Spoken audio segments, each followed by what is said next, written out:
The polished brass sign for the Aerolux Polaris lounge reflected a distorted version of the world, a world where a 16-year-old girl could hold a first-class ticket and still be seen as an intruder.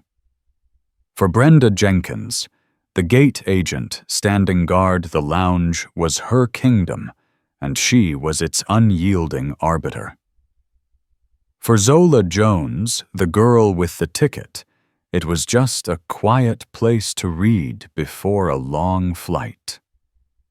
Neither could know that their brief, bitter encounter at this threshold was a spark about to ignite a firestorm, a private humiliation destined to become a very public spectacle splashed across every towering billboard in the city. The air in JFK's Terminal 4 hummed with a unique blend of anxiety and privilege. It was a river of humanity, and Brenda Jenkins stood at a crucial confluence, the entrance to the Aerolux Polaris Lounge. For 11 years, this had been her domain. She wasn't just a gate agent, she was a gatekeeper, a curator of the serene, exclusive world that lay behind the frosted glass doors. Brenda prided herself on her ability to read people. She could spot a forged document from 10 paces, identify a nervous flyer by the twitch of their eye, and in her opinion recognize someone who didn't belong the second they stepped onto her pristine patch of carpet. It was a gut feeling, a sixth sense, honed over a decade of observing the subtle cues of wealth and status.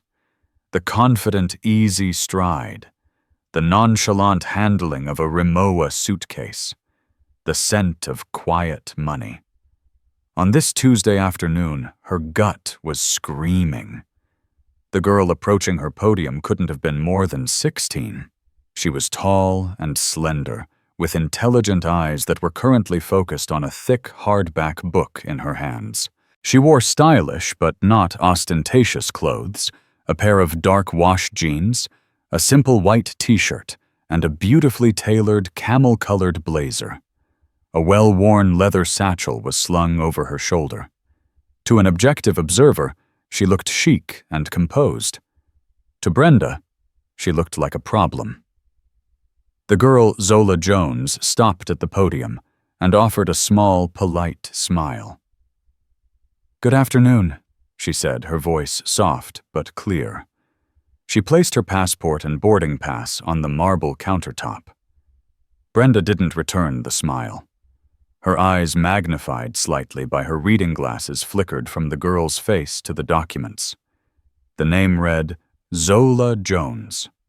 The ticket was for seat 2A, first class. Brenda's internal alarms, already primed, went into overdrive. First class. For this kid traveling alone. It wasn't impossible, of course. She'd seen it all, child actors, tech prodigies, indulged airs. But something felt off. The girl lacked the entitled air Brenda associated with the Silver Spoon set. There was a quietness about her, a self-possession that Brenda's biased lens misinterpreted as fraudulent composure. "I need to see your ID," Brenda said, her tone clipped. "Of course," Zola replied, unruffled. She slid her passport forward. Brenda picked it up, her fingers tracing the edges as if testing its authenticity. She held it under the black light, her movements slow and deliberate. She stared at the photo, then back at Zola's face. The silence stretched thick with unspoken accusation. "And you're traveling alone today, Ms. Jones?" Brenda asked, handing the passport back with a hint of reluctance. "Yes, I am," Zola said. "This is a first-class ticket," Brenda stated, as if Zola might be unaware.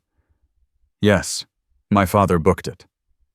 "Your father," Brenda repeated, her gaze hardening. "And where is he?" "He's in London. I'm meeting him there for a conference." Zola's composure was beginning to fray. A slight flush crept up her neck. She knew this script. She had lived variations of it her whole life. "A conference?" Brenda's smile was thin, a bloodless slash across her face. "That's nice. What kind of conference?" "An astrophysics symposium," Zola said, her voice a little tighter now. Brenda almost laughed. Astrophysics. Right. It was all adding up in her head, a story that was just a little too elaborate a ticket, that was just a little too good to be true. She imagined the girl had found a discarded boarding pass, or was the girlfriend of some athlete who had already gone inside. She was a trespasser, and Brenda was the shield protecting the sanctity of the lounge. "I'm sorry," Brenda said, the practiced sympathy in her voice failing to mask the triumph beneath. "I'm not able to grant you access at this time." Zola stared at her, her calm finally breaking. "Why not? My ticket is valid. My passport is valid. I'm a passenger, and there appears to be a discrepancy with the booking." Brenda lied smoothly. It was her go-to excuse, vague and impossible to argue with. "You'll need to go back to the main check-in counter and have them sort it out." The main check-in counter was a chaotic zoo on the floor below. It would take at least an hour, and by then Zola's pre-boarding window would be long closed. They both knew it. "A discrepancy?" Zola pressed her voice, rising slightly. "What kind of discrepancy? Can you show me on your screen?" "I'm not at liberty to discuss the details, ma'am," Brenda said, her voice dropping, taking on a tone of finality. "The system has flagged the ticket. That's all I can tell you." She picked up Zola's boarding pass and slid it back towards her, a clear gesture of dismissal. Humiliation washed over Zola. It was hot and sharp. She could feel the eyes of the other passengers in the queue behind her, a mix of pity and impatience. She saw a man in a tailored suit shake his head slightly, as if to say, "Just move along, kid." Zola looked at Brenda, at her perfectly coiffed blonde hair, her name badge gleaming under the recessed lighting, her smug, unyielding expression. There was no point in arguing. Arguing would only create a bigger scene, and Zola had been taught that creating a scene was a battle she would never win. With her hands trembling slightly, she gathered her documents. She didn't say another word. She gave Brenda one last long look, a look that held a universe of disappointment, and turned away from the frosted glass doors. Brenda watched her go, the triumphant feeling solidifying in her chest. She had done her job. She had protected the perimeter. She turned to the next passenger, a portly man in a golf shirt, and bestowed upon him a warm, welcoming smile. "Good afternoon, sir," she chirped. "Welcome to the Polaris Lounge." She scanned his ticket without a second thought and waved him through. Zola didn't go back down to the main terminal. Instead, she walked until she found a quiet corner near a gate for a delayed flight to Des Moines. The carpet was worn, the air stale. She sank into a hard, plastic chair, the beautiful blazer feeling like a costume. The thick book on astrophysics lay unopened in her lap. The humiliation from moments before had cooled into a familiar heavy ache in her chest. She pulled out her phone, her fingers flying across the screen. She didn't text her friends or post a vague, angry status update. She called the one person she knew would understand, the one person who could make the world feel right again. He answered on the second ring. "Z, you should be in the lounge by now. Everything okay?" Marcus Jones's voice was warm and deep, a voice accustomed to commanding boardrooms, but it always softened for his daughter. Zola tried to keep her own voice steady, but it cracked on the first word. "Dad." Instantly, the warmth in his voice was replaced by sharp concern. "What is it? What happened?" She recounted the entire exchange with Brenda Jenkins, her words tumbling out in a rush of remembered slights. The condescending questions, the disbelief, the final dismissive lie about a discrepancy. As she spoke, she felt the tears she had held back at the podium begin to well up. "She made me feel so small," Zola whispered the final word catching in her throat. "She looked at me like I was garbage."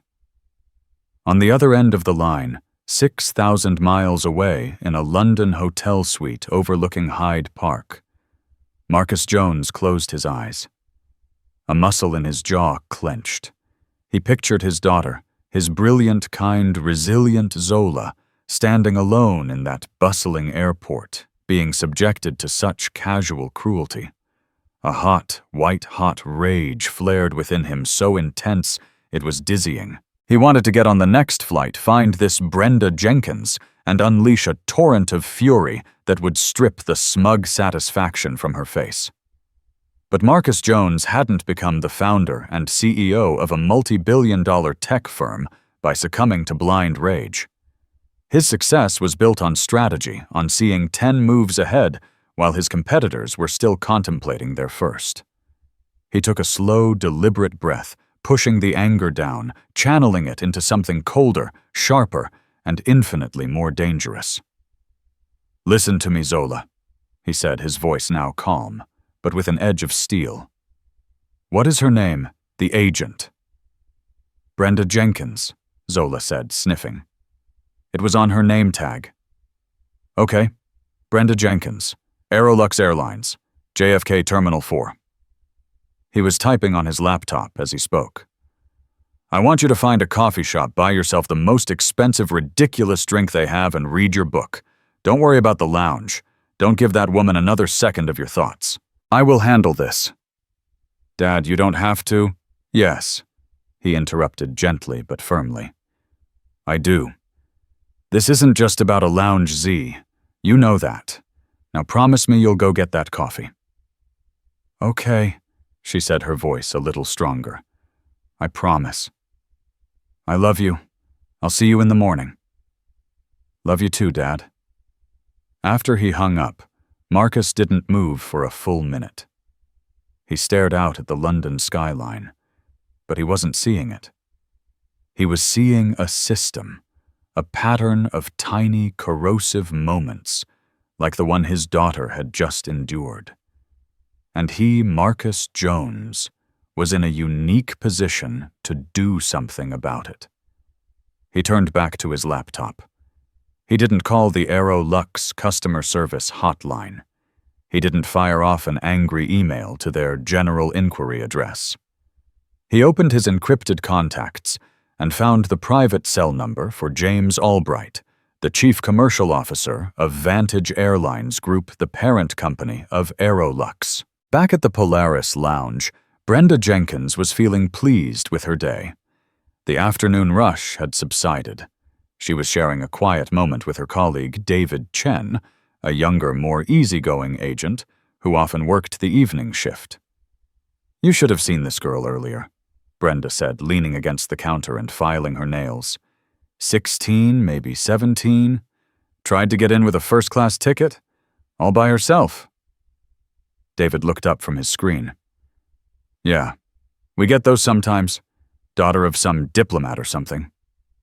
"No, not this one," Brenda said, shaking her head with certainty. "She had this whole story about going to an astrophysics conference. I mean, come on, the nerve." David frowned slightly. "What was her name?" "Jones. Zola Jones," Brenda said. The name didn't ring a bell for David, but something about Brenda's smug tone bothered him. He knew her well. Brenda was a good agent in a crisis efficient by the book, but she had a blind spot. She held grudges against the world for perceived slights for her stalled career, for the fact that she was managing access to a world she would never truly be a part of. She channeled that bitterness into a zealous gatekeeping. "So you just turned her away?" David asked. "Of course I did," Brenda sniffed. "Told her there was a flag on the ticket and she had to go back to check in. We won't be seeing her again." "You know Brenda," David said carefully. "Corporate sent out that memo last month. The one about unconscious bias and making sure we're not making assumptions based on age or appearance. They're really cracking down on customer experience metrics. Brenda waved a dismissive hand. Oh, please. Corporate nonsense. That's for the rookies. My experience tells me everything I need to know. I saved us the headache of having some runaway kid causing trouble in the lounge. You should have seen the look on her face. She chuckled a dry, unpleasant sound. David didn't chuckle back. He had a nagging feeling, a quiet premonition that Brenda hadn't just turned away a teenager. He had a sense that she had kicked a hornet's nest. He just couldn't have possibly imagined how big that nest was, or how ferociously the hornets would swarm. He looked at Brenda content in her little kingdom of carpet and glass, and for the first time, he felt a flicker of pity for her. A week passed. The incident at the Polaris Lounge faded from the forefront of Brenda Jenkins's mind, relegated to a minor anecdote of a day's work well done. Life continued in its predictable rhythm. Her husband Gary was stressed about the rising cost of their mortgage. Her son needed braces. The transmission on her 10-year-old sedan was starting to slip. These were the real problems, the tangible weights of her world. A teenager with a suspicious ticket was nothing.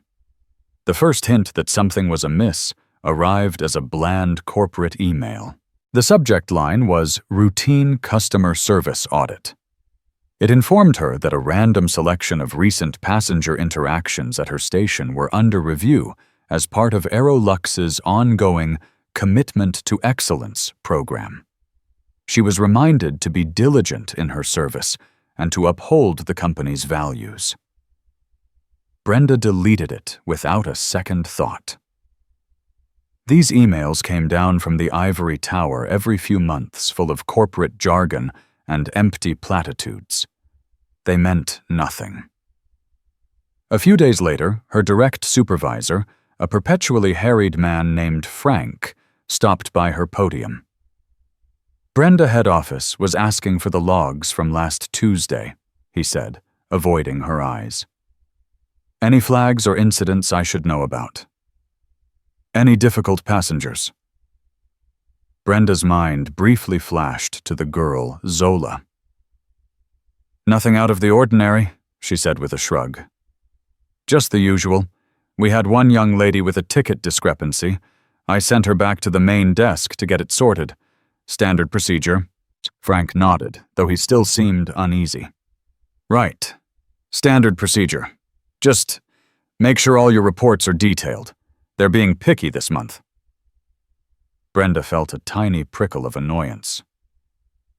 Picky. She was the most diligent agent they had.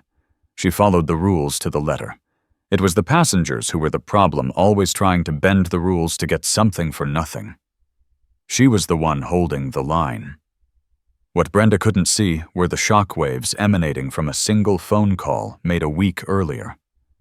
She couldn't see the flurry of panicked emails between Aerolux executives. She was oblivious to the emergency meeting convened in the Chicago headquarters, a meeting where her name, Brenda Jenkins, was mentioned with increasing frequency and dread.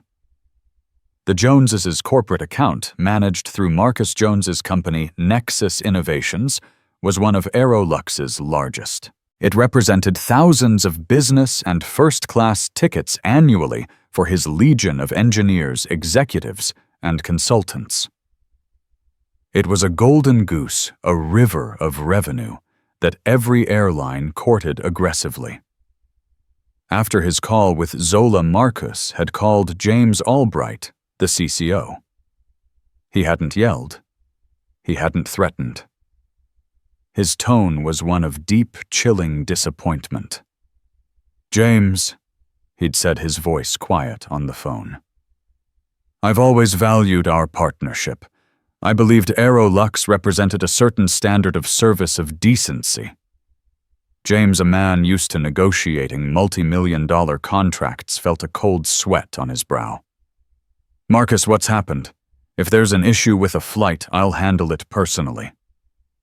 It's not about a flight, James. It's about my daughter. And then Marcus told him the story. He didn't embellish. He didn't have to. The simple facts were damning enough. She was profiled, James, Marcus concluded, his voice dangerously soft. By your Empla flagship lounge. She was treated like a criminal. And I have to be honest, it's making me reconsider the values of the companies we associate with. The subtext was crystal clear. Fix this or Nexus Innovations, and its $10 million annual travel budget will fly with Delta.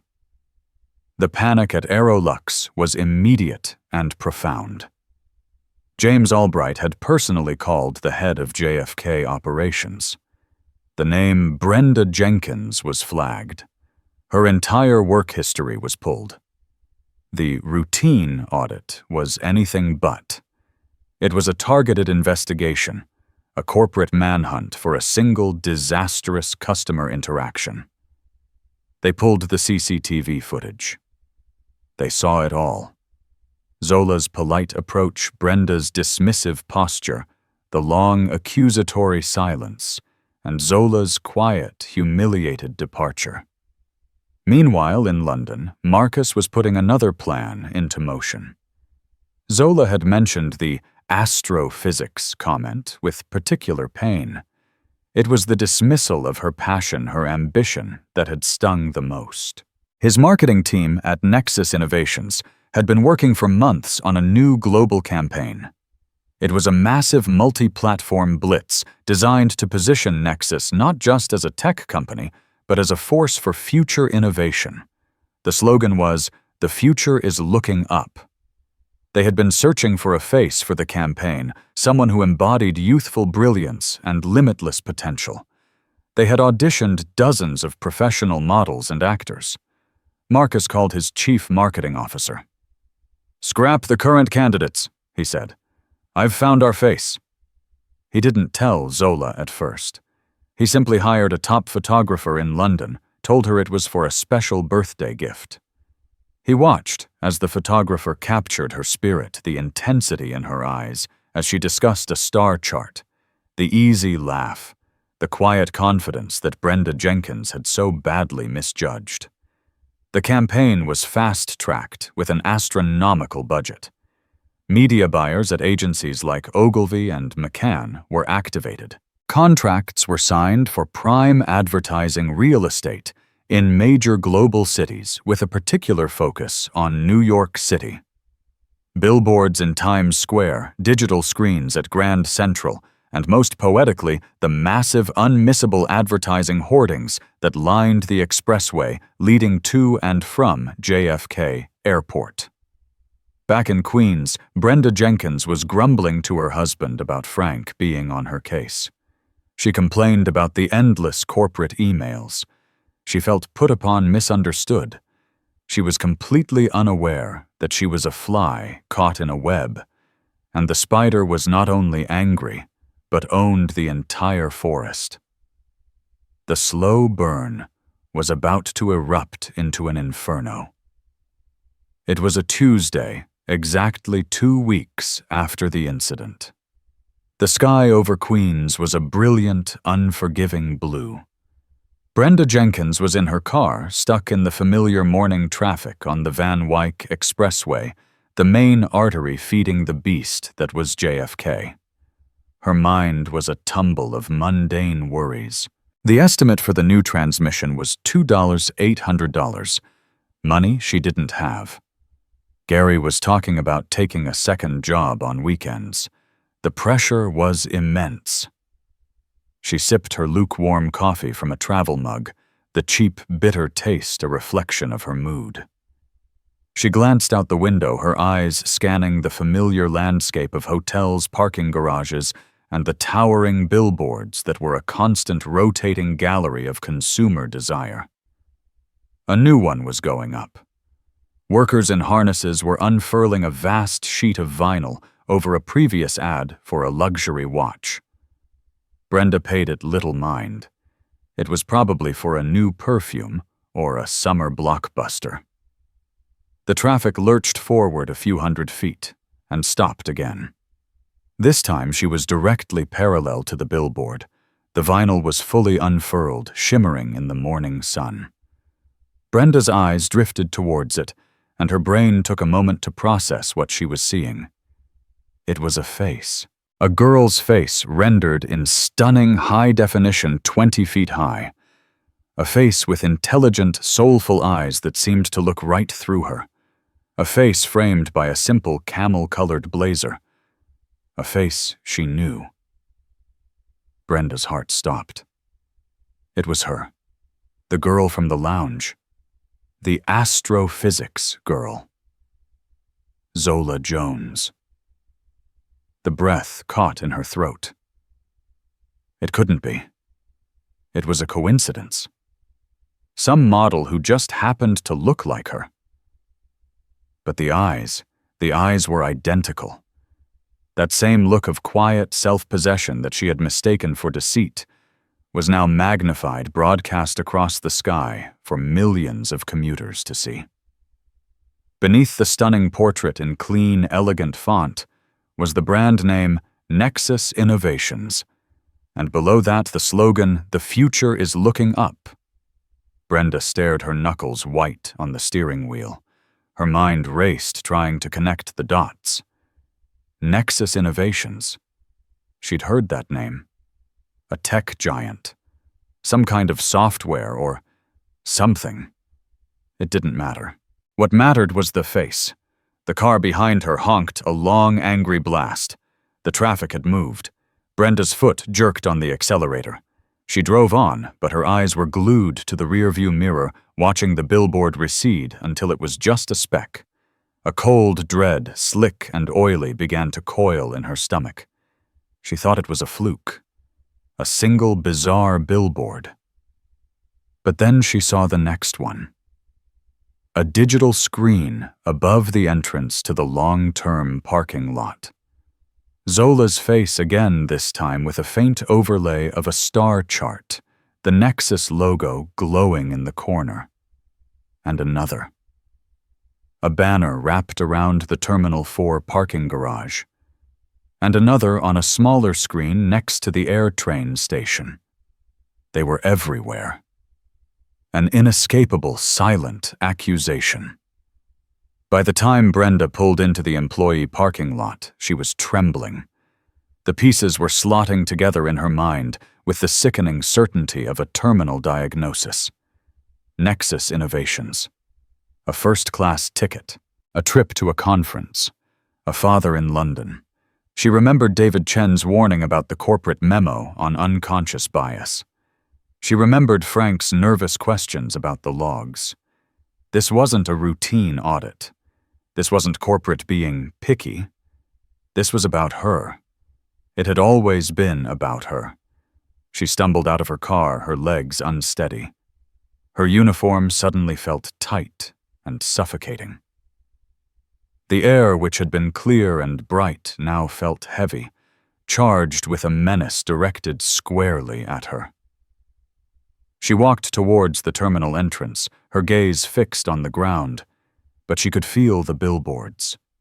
She could feel the eyes of the girl, Zola Jones, watching her from every direction.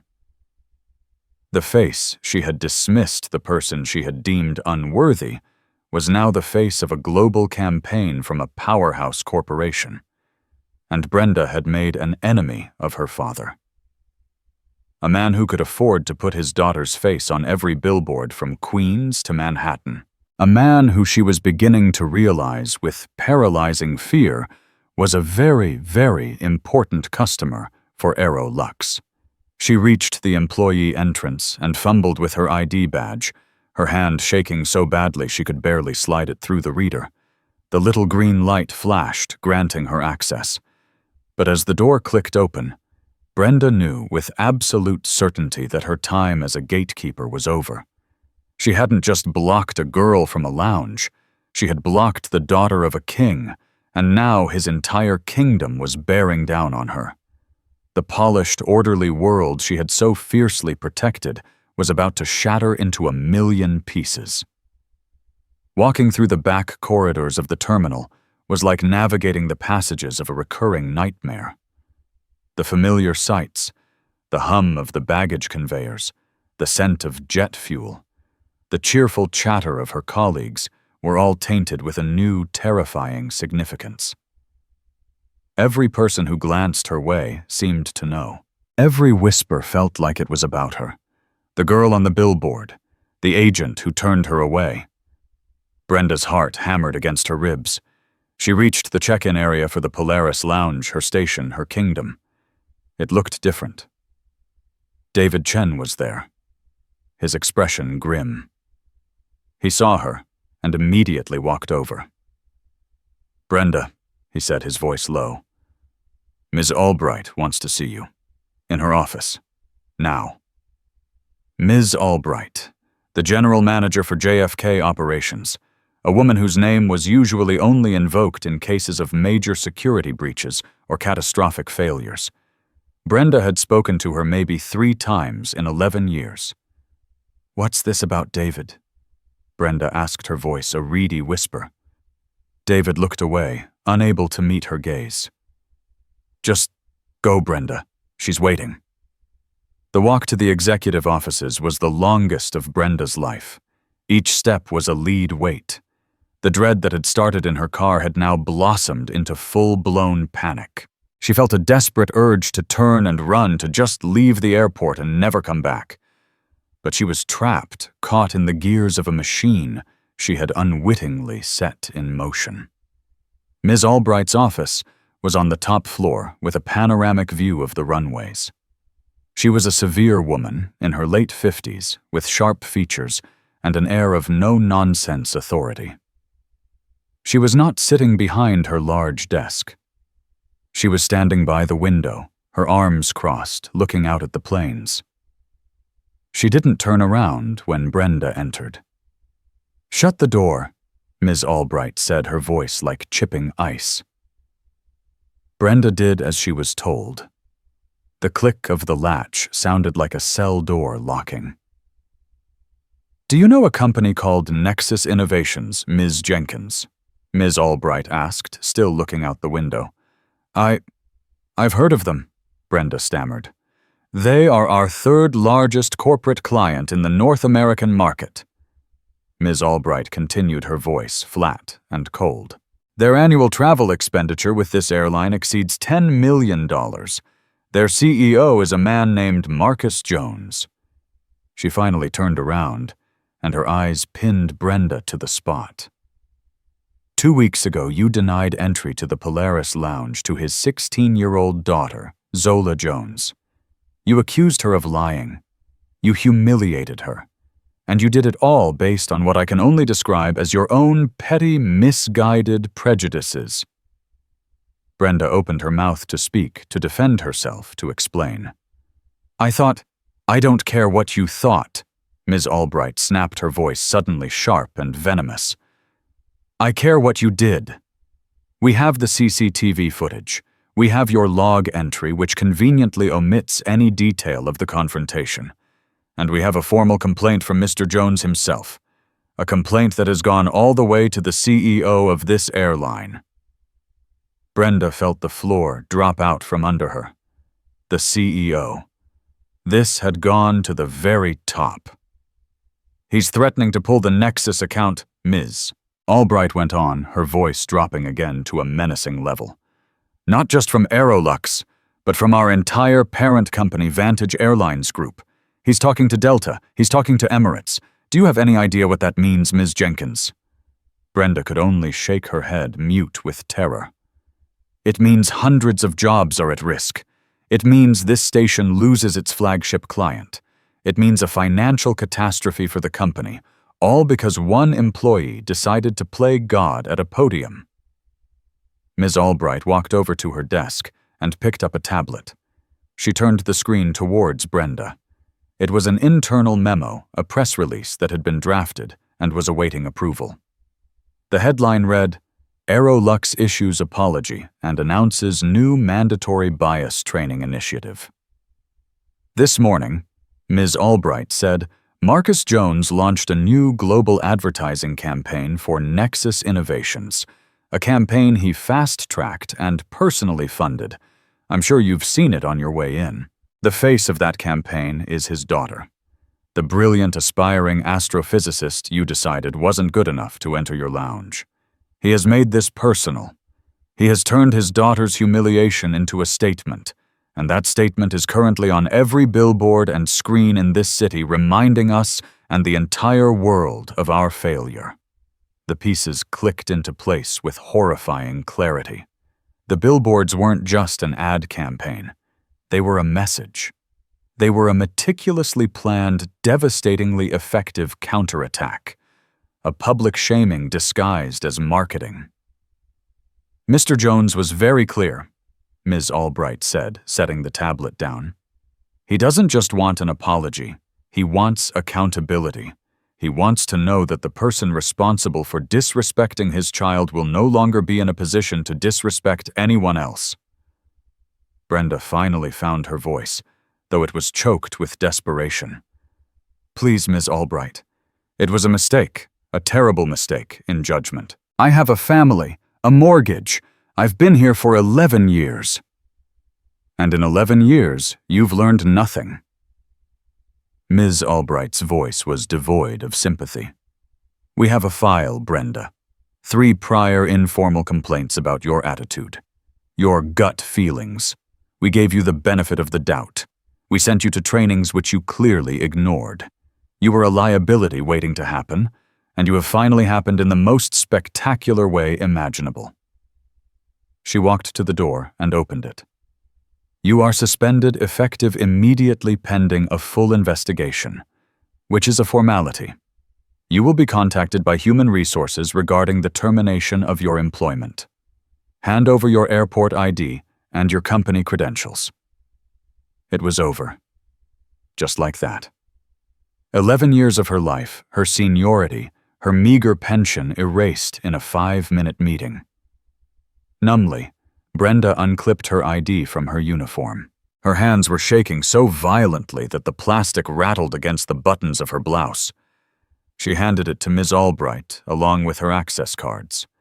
The metal and plastic felt meaningless in her hand. Someone will escort you from the premises, Ms. Albright said, her tone final. She turned her back on Brenda and looked out the window again, a clear dismissal. Brenda stood there for a moment, a ghost in an office that had just decided her fate. The world outside the window, the planes taking off, the bustling traffic, the towering billboards with Zola Jones's face seemed to mock her, a universe, moving on without her, a future she had been brutally ejected from. The reckoning had come, and it was swift, total, and absolute. Being escorted out of the airport was the most profound humiliation of Brenda's life. A silent security guard walked a few paces behind her, his presence a clear signal to her former colleagues. People she had shared coffee with, gossiped with, and worked alongside for years now averted their eyes. They shuffled papers, stared intently at their screens, or suddenly became engrossed in conversations. She was no longer one of them. She was a pariah, a cautionary tale whispered in break rooms. The automatic doors of Terminal 4 slid open, and the humid Queen's air hit her face. It felt different now. This wasn't just the air outside her workplace. It was the air of her exile. She stood on the curb, the river of taxis and stressed travelers flowing around her, and she had never felt more alone. She had no ID to get back in, no job to return to. Her little kingdom inside had crumbled, leaving her stranded in the chaotic, indifferent world she had once looked down upon. The ride home in a taxi was a blur of self-recrimination and rising panic. Every billboard they passed was a fresh stab of guilt.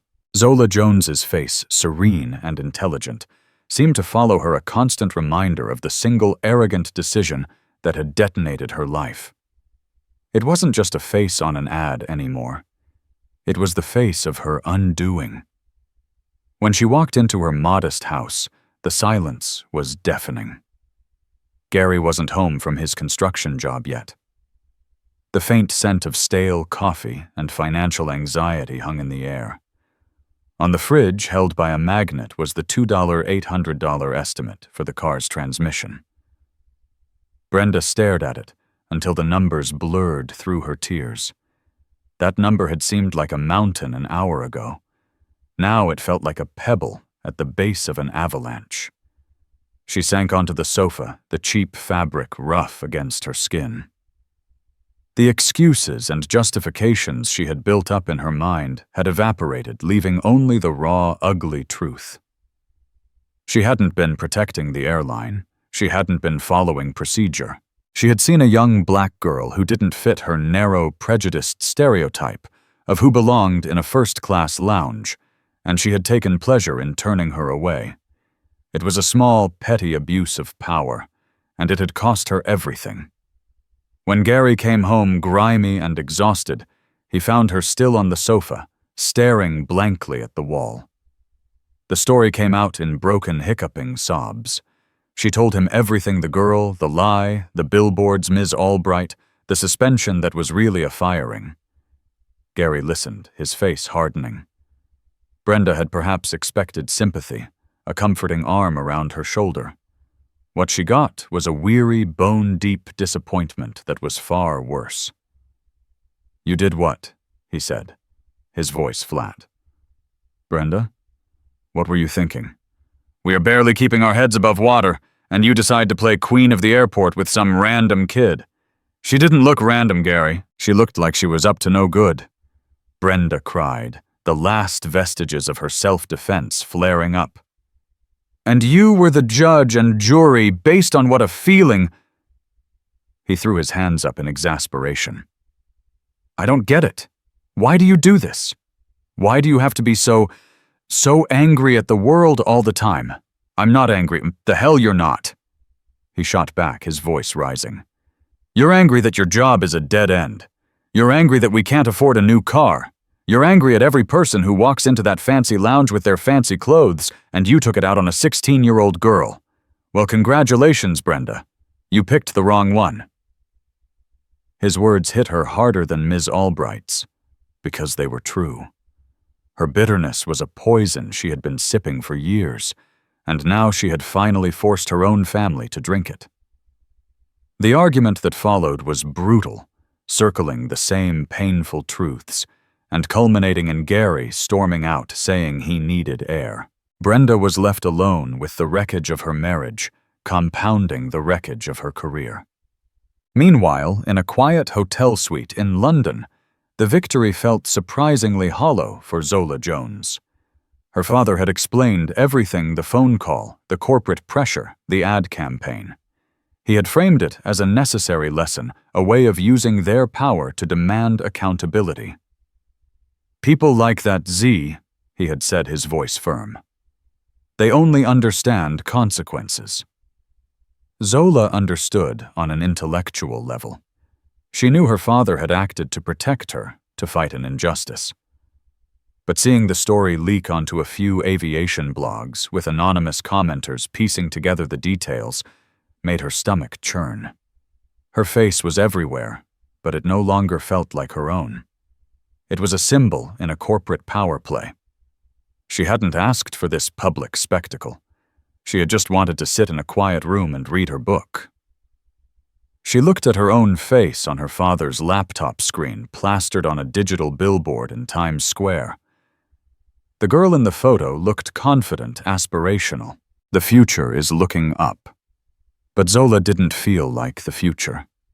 She felt like a girl whose private moment of pain had been co-opted and turned into a weapon. She thought about Brenda Jenkins. She didn't feel triumphant. She felt a strange, unsettling pity. She imagined the woman's life, the probable firing, the public shame. Was destroying someone's life the only way to teach them a lesson? The thought disturbed her far more than the initial insult had. The power her father wielded was immense, a force capable of reshaping lives and careers from thousands of miles away. It was a power that had been used in her name to defend her honor. But looking at her giant, silent face watching over the city, Zola couldn't help but wonder about the cost of that power and the fine line between justice and vengeance. The Shattered Kingdom wasn't just Brenda Jenkins's job. It was also Zola's own simple, uncomplicated anonymity. 3 weeks after Brenda Jenkins was escorted from her job, the world had convicted her in the court of public opinion. The dust from the initial explosion hadn't settled. Instead, it had morphed into a toxic, ever-present haze. An investigative journalist armed with an anonymous tip from a disgruntled Aerolux mid-level manager had published a meticulously detailed account of the incident. It was titled, "Gatekeeper Gatecrasher: How Corporate Power and a Teen's Humiliation Exposed the Airline Industry's Bias Problem." The article went supernova. It didn't name Brenda, but it painted a portrait so vivid that anonymity was a mere technicality. She was a veteran agent with a history of complaints, a woman whose smug satisfaction was captured on CCTV. The internet, in its faceless fury, did the rest. She was doxxed within hours. Her full name, her address, even a grainy photo from her outdated social media profile were splashed across forums and comment sections. She became JFK Karen, a meme, a caricature of entitled prejudice. People made video remixes of the Nexus ad campaign, intercutting Zola's serene face with Brenda's photo set to mocking music. For Brenda, her home in Queens was no longer a sanctuary. It was a prison. The internet was a minefield. Every click was a risk of seeing her own face twisted into a symbol of hate. She deleted her profiles, but it was like trying to put out a forest fire with a water pistol. The most profound humiliation came not online, but in the real world. Desperate, she had dressed in her best clothes, an outfit she now realized was 10 years out of style, and went to a local temp agency. The woman at the desk was kind at first, reviewing her resume with encouraging nods. 11 years with a major airline, that's impressive, the agent said. Strong record of diligence by the book. Her voice trailed off as she looked from the resume to Brenda's face, her brow furrowed in concentration. Brenda could see the gears turning, the flicker of recognition. The agent's professional smile tightened, became brittle. "I'm sorry," the woman said, her tone suddenly cool and distant as she slid the resume back across the desk. "We don't have anything that fits your profile at the moment." Brenda knew what profile meant. It meant she was radioactive. She walked out of the office, the bell on the door chiming a cheerful farewell that felt like a jeer. She didn't just lose a job. She had lost her public identity, her ability to even apply for another one. The Cold War at home had escalated. Gary wasn't just angry anymore. He was broken. The $2,800 for the transmission was now an impossible sum. They had drained their meager savings to cover the mortgage for the next month. One evening, he sat at the kitchen table with a stack of bills, not even looking at her. "I talked to a realtor," he said, his voice hollow. "Just to see. With the market the way it is, we could maybe pay off our debts if we sell." "Sell the house," Brenda whispered, horrified. "This is our home. Our son grew up here."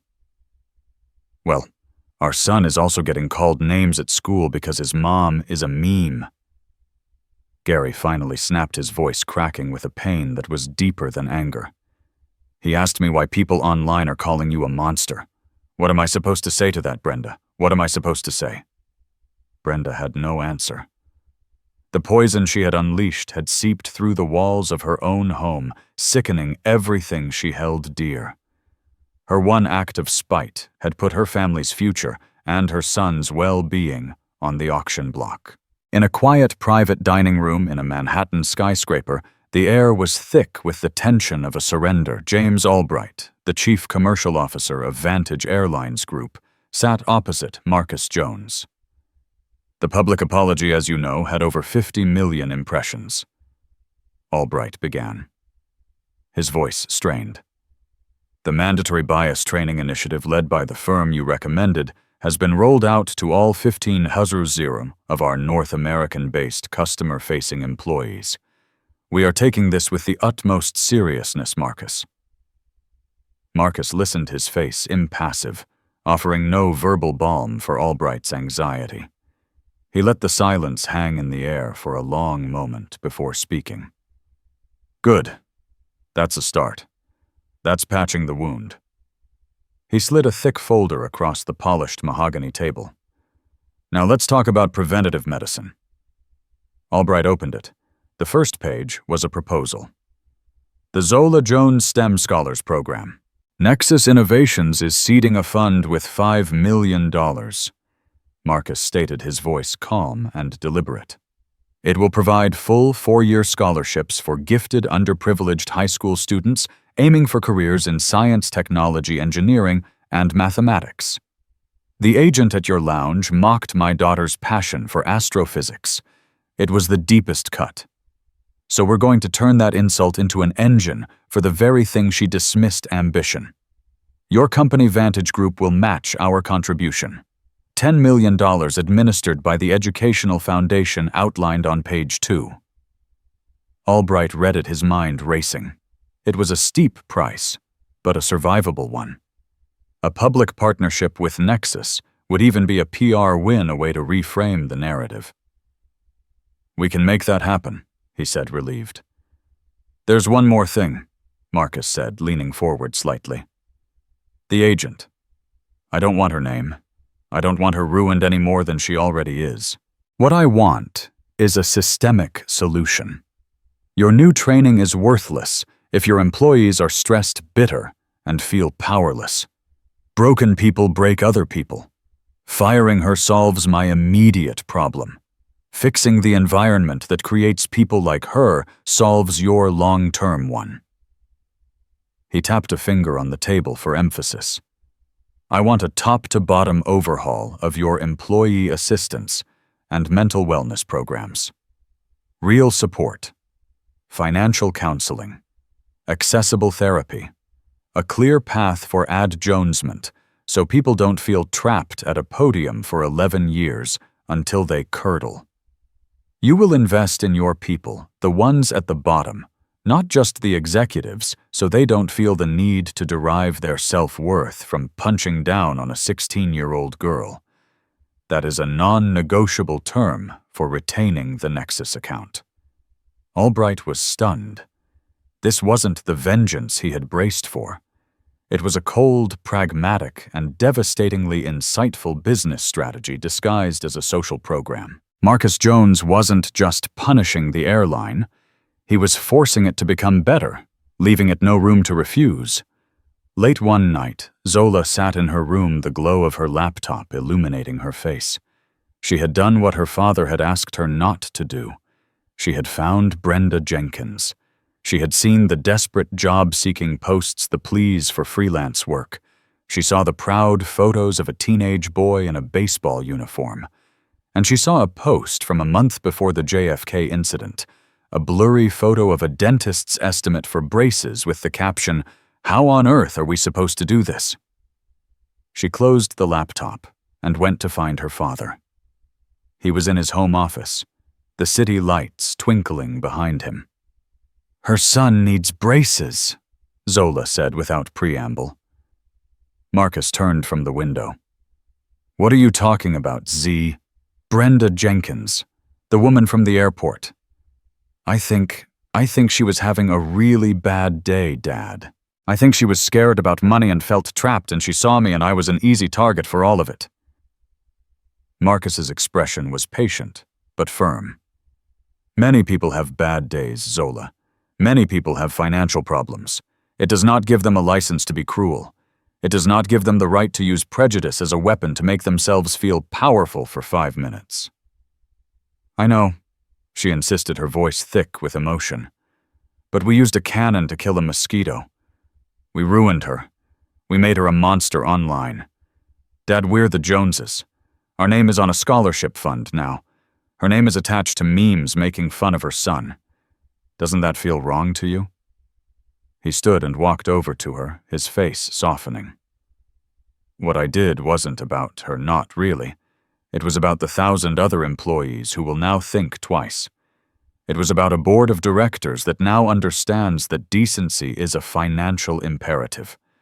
That is the only way to make real change. The cannon wasn't for the mosquito Z, it was for the whole swamp." He truly believed it.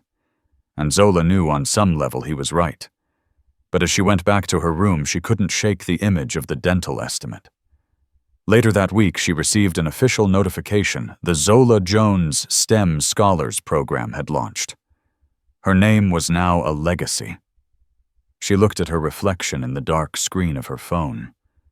She saw her own face, the face from the billboards, the face of progress and power. But she also saw, like a ghostly afterimage, the face of a desperate woman in Queens. The victory was real. The change was meaningful, but the unseen costs had left scars on them all, binding them together in a story that had no simple heroes or villains, only consequences. This story is a stark reminder that the smallest actions born from a moment of prejudice can trigger an avalanche of unforeseen and life-altering consequences. It's about more than just a gate agent and a passenger. It's about the hidden systems of power, the painful difference between justice and revenge, and the human cost on every side of the conflict. It shows how a father's love armed with immense resources can move mountains, but also raises the question of what happens to those buried underneath. If this story resonated with you, if it made you think about the unseen battles people fight every day, please take a moment to like this video and share it with someone who appreciates complex, true-to-life drama. And don't forget to subscribe to the channel and hit the notification bell for more stories that go beyond the headlines and explore the depths of the human experience. Your support helps us continue to tell these important tales.